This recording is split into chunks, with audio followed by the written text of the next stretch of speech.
નમસ્કાર, હું ચિરાગ TV9 ન્યૂઝમાં આપનું સ્વાગત છે। સમાચારની શરૂઆતમાં વાત કરીશું કોંગ્રેસની કવાયત વિશે। લોકસભા ઇલેક્શન અને પેટા ચૂંટણીના ઉમેદવારોને લઈને કોંગ્રેસનું મંથન હાલમાં પૂરજોશમાં ચાલી રહ્યું છે।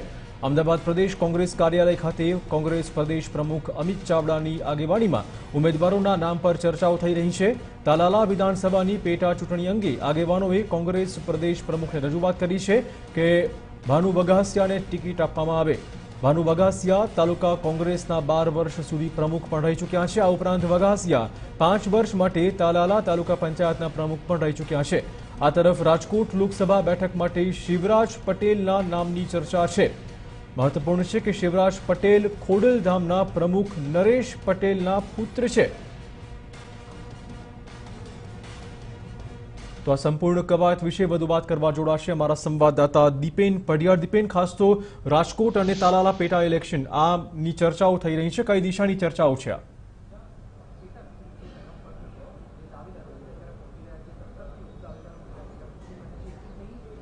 બિલકુલ, જે રીતે ઉમેદવારોની પસંદગીનો દોર ચાલી રહ્યો છે ત્યારે અલગ અલગ બેઠકો ઉપરથી અત્યારે પ્રમુખને રજૂઆતો કરવા માટે પણ જે તે દાવેદારો છે તે પોતાના સમર્થકો સાથે પહોંચી રહ્યા છે। ખાસ કરીને જે 4 વિધાનસભાની પેટા ચૂંટણી છે તો પેટા ચૂંટણીમાં પણ કોંગ્રેસમાંથી જે દાવેદારો છે તેનો રાફડો ફાટ્યો છે। અત્યારે ઊંઝા વિધાનસભાની પેટા ચૂંટણીની વાત કરવામાં આવે તો ઊંઝા વિધાનસભાની પેટા ચૂંટણી માટે કાંતિભાઈ પટેલ અને તેમના જે સમર્થકો છે તેઓ પ્રદેશ પ્રમુખને રજૂઆત કરવા માટે પહોંચ્યા છે। આપણે કાંતિભાઈ સાથે વાત કરી। કાંતિભાઈ, તમે અહીંયા રજૂઆત કરવા માટે આવ્યા છે, શું રજૂઆત છે, આપની શું માંગ છે ઊંઝાની પેટા ચૂંટણીને લઈને? ઊંઝાની પેટા ચૂંટણીની અંદર અમારા ધારાસભ્યશ્રીએ રાજીનામું આપી અને ભાજપમાં જોડી ગયા, એટલે જગ્યા ખાલી પડતો 23મી એપ્રિલે અહીં ચૂંટણી યોજાવાની હોય। ઊંઝા વિસ્તારના બધા જ આગેવાનો અને ઊંઝા વિસ્તારમાં ટોટલી 2,15,000 જેથી વધારે જે મતદારો છે એઓની લાગણી પણ એમાંથી કોંગ્રેસની વિચારસરણી લાગણી છે કે ભાઈ કામુ પટેલને ટિકિટ મળે તો અમે સારી બહુમતીથી અમે જીતાડી શકીએ।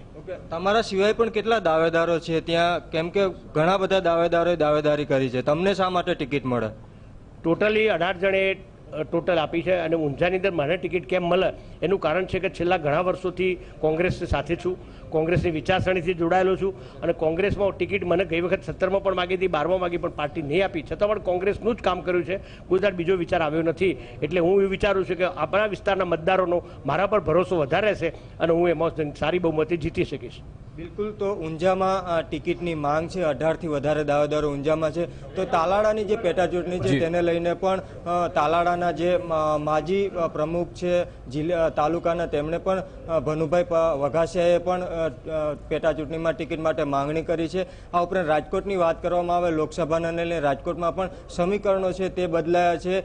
લલિત કગથરા ઉપરાંત નવું નામ એક છે નરેશ પટેલના પુત્ર શિવરાજ પટેલ, તેમનું નામ ચર્ચામાં છે અને આ બાબતે રાજકોટ જિલ્લાના આગેવાનો સાથે પણ અત્યારે પ્રદેશ પ્રમુખ દ્વારા ચર્ચા કરવામાં આવી રહી છે। તો બીજી તરફ સાબરકાંઠાના આગેવાનો છે તેમની સાથે પણ ઉમેદવારોની પસંદગી લઈને ચર્ચા છે તે થઈ રહી છે। કેટલીક બેઠકો એવી છે ત્યાં હજી પણ કોંગ્રેસ છે તે ઉમેદવારોના નામને લઈને સ્પષ્ટ નથી અને ક્યાંક ને ક્યાંક આંતરિક ખેંચતાણ પક્ષની અંદર ચાલી રહી છે। આ ખેંચતાણને દૂર કરવા માટેના પ્રયાસો ઉમેદવારોની જાહેરાત પહેલા કરવામાં આવી રહ્યા છે અને વિવિધ લોકસભાના જે આગેવાનો છે તે આગેવાનોને અત્યારે પ્રદેશ પ્રમુખ મળી રહ્યા છે। તો જે પેટા ચૂંટણી છે તેને લઈને પણ કોંગ્રેસે અત્યારે કવાયત શરૂ કરી છે। દીપેન, એક સમાચાર એ વાતના પણ હતા કે ગુજરાતમાં જે લિસ્ટ જાહેર થવાનું હતું એમાં લગભગ હવે વિલંબ થશે। સુરેન્દ્રનગર, રાજકોટ આવી જે બેઠકો છે ત્યાં જાતિગત સમીકરણ હવે લગભગ કોંગ્રેસ બદલવાના મૂળમાં છે, એ દિશામાં કયા પ્રકારના સંકેત છે?